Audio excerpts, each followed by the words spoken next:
1 जुलाई 2024 को 3 नए कानून लागू किए गए हैं और इन कानूनों को समझने के लिए आज हर व्यक्ति उत्साहित नजर आ रहा था। पुलिस हो या फिर पत्रकार या फिर आम आदमी, सभी को इन कानूनों के बारे में जानकारी लेनी थी। और यही वो मौका था जब थाना शहर में लोगों की भारी भरकम भीड़ पहुंची और कानून के बारे में जानकारी ली गई। दरअसल थाना शहर यमुनानगर में आज कानून विशेषज्ञों के साथ साथ पुलिस अधिकारी भी मौजूद थे। पुलिस अधिकारियों ने पुलिस जांच अधिकारियों की क्लास ली और उन्हें भी समझाया कि 3 नए कानून क्या हैं और इनके तहत कैसे काम करना है। हालांकि यह कानून अब लागू हुए हैं तो इनको समझने में थोड़ा समय जरूर लगेगा, लेकिन इन कानूनों के तहत किसी को राहत तो किसी के लिए सख्ती भी बरती गई है। 7 साल से कम सजा वाले कानूनों के लिए थोड़ी राहत दी गई है ताकि किसी को जेल भेजकर उसे बड़ा अपराधी ना बनाया जा सके। तो वहीं कुछ हार्डकोर क्राइम है जिसको लेकर सख्ती और बढ़ा दी गई है। महिलाओं के प्रति कानून सख्त किए गए हैं। यही नहीं, इन कानूनों को समझाने के लिए आज कानून विशेषज्ञों ने लोगों के बीच पहुंचकर उनको समझाने का प्रयास किया।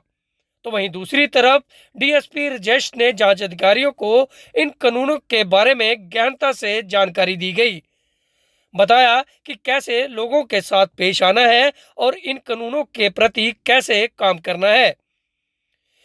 बता दें कि इन कानूनों को लेकर उन लोगों को बड़ी राहत मिलने वाली है जो लंबे समय से कोर्ट कचहरी के चक्कर काटते थे। अब चक्कर नहीं काटने होंगे बल्कि समय रहते ही लोगों को इंसाफ मिलेगा। तो वहीं दूसरी तरफ उन लोगों को भी बड़ी राहत मिलने वाली है जिनके साथ अगर कोई घटना घटती थी तो डर के कारण वह अपने इलाके में एफआईआर दर्ज नहीं करा सकते थे। सरकार ने जो है थोड़ा जो है पब्लिक के ऊपर रहम किया है। उनके कानून में जो माफ़ी दी है कि जैसे कोई छोटा मोटा विरोध कानून गलती हो जाती है किसी से, जैसे उसके साथ पहले सज़ा होती थी, उसके बारे में ये समझ में आया कि उसको कहीं ना कहीं गवर्नमेंट 1 महीने या 2 महीने के लिए किसी संस्था में छोड़ देगी ताकि वो सुधार हो जाए। एक ये समझ में आया कि जो सरकार ने एक कानून किया है कि मान लो आउट स्टेट, आप जैसे मैं अगर उत्तर प्रदेश में गया हूँ और मेरे से उत्तर प्रदेश में मेरे साथ कोई घटना हो जाए और मैं अगर डर के मारो वहाँ कंप्लेंट नहीं कर सकता, मैं तो आके अपने स्टेट में अपने थाने में अपने आके मैं कंप्लेंट कर सकता हूँ, मेरी वहीं से उसकी कार्रवाई सरकार करेगी। ये मेरी समझ में आई है। इस कानून में एक ये जानकारी मिली है कि आम तौर पे जो जनता पहले परेशानी में थी वो कानून ऐसा बना दिया गया है कि उसमें जनता को बहुत फ़ायदा होगा।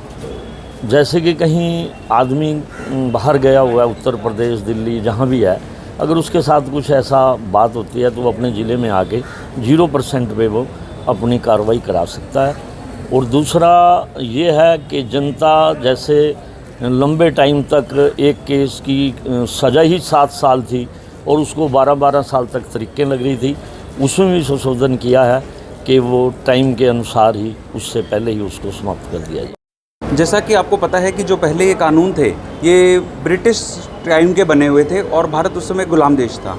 और जो ये कानून जो नए बनाए गए हैं इसमें सबसे जो महत्वता दी गई है वो जस्टिस को दी गई है, पनिशमेंट को महत्वता नहीं दी गई। सबसे जो महत्वता दी गई है वो जस्टिस को दी गई है कि एक व्यक्ति को जल्दी से जल्दी न्याय मिले और जस्टिस मिले।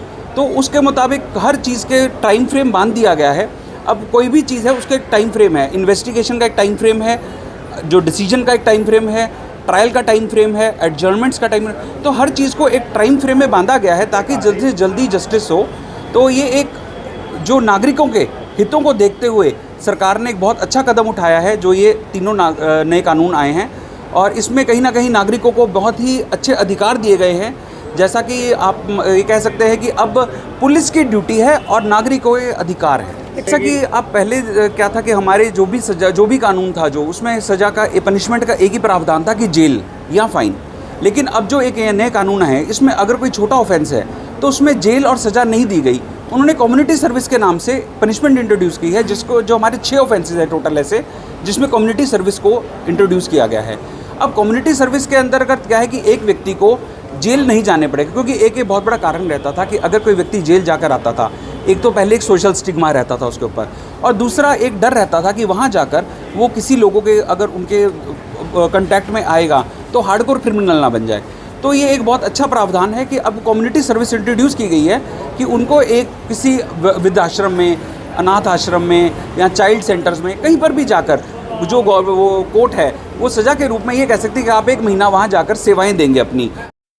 आज से तीनों नए कानून जो हैं इम्प्लीमेंट हो गए हैं और जो आने वाले समय में जितनी भी एफआईआर्स लॉन्च होंगी वो नए कानून के तहत, भारतीय न्याय संहिता के तहत होंगी और उनकी जो इन्वेस्टिगेशन और इंक्वायरी की जो प्रक्रिया है वो भारतीय नागरिक सुरक्षा संहिता के तहत ही की जाएगी। और जहाँ तक नए कानूनों का प्रावधान का बात है तो इस नए कानून के तहत काफ़ी सारी चीज़ें ऐसी की गई हैं जिसमें लोगों को फैसिलिटेट किया गया है और जिसमें डिजिटल और टेक्नोलॉजी है उसको बढ़ावा दिया गया है और पुलिस के ऊपर भी जो ऑब्लिगेशंस हैं जिसमें ट्रांसपेरेंसी लेके आने के लिए जो रिकवरी से रिलेटेड जो प्रोसेस है उसकी इंडिपेंडेंट विटनेसेस की मौजूदगी में रिकवरी करने के लिए वीडियोग्राफी का प्रोविज़न किया गया है। और उसके अलावा जो कंप्लेनेंट हैं उनको एफआईआर के लिए ऑनलाइन एफआईआर करवाने की सुविधा दी गई है, 0 एफआईआर की सुविधा दी गई है। और इसके अलावा जो इन्वेस्टिगेशन है उसका अपडेट करने के लिए पुलिस की ऑब्लिगेशंस डाली गई हैं जिसमें पुलिस उसके जो स्टेटस है उसको अपडेट करने के लिए कंप्लेनेंट को प्रोग्रेस के बारे में बताएंगे। सर, जो पुलिस के लिए मुश्किलें आएंगी क्या? पुलिस को जो भी नए कानूनों के प्रावधान हैं उससे अपडेट कराने के लिए उनके कोर्सेज भी चलवाए जा रहे हैं और क्रैश कोर्स हमने पहले भी करवाए हैं और अभी भी कोर्स जारी हैं। इसके अलावा फैसिलिटेट करने के लिए जो चार्ट है या जो उसको ब्रीफ के अंदर उसकी स्लाइड्स वगैरह पुलिस को प्रोवाइड करवाई गई हैं ताकि वो अपने आप को वहाँ से फैमिलियर हो सकें और प्रावधान को देख सकें। सर, 30 जून में जो ऐड किया जाएगा जो क्राइम 30 जून या उससे पहले हुआ है वो आईपीसी के तहत ही दर्ज होगा और 1 जुलाई या उसके बाद जो क्राइम हुआ है वो नए कानून के प्रावधान के तहत दर्ज होगा।